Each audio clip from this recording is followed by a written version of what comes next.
So, another quick little video while I'm waiting for my new pump to arrive on Monday.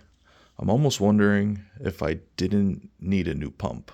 Because I went out there and looked, and the second time I changed the gasket in it, when it blew the gasket the second time, I didn't mark everything. I think I put it back together backwards.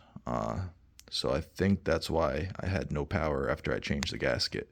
So I just swapped everything around. I'm going to tighten it up and I'm going to go put it back in and see what happens. Hopefully it fixes it.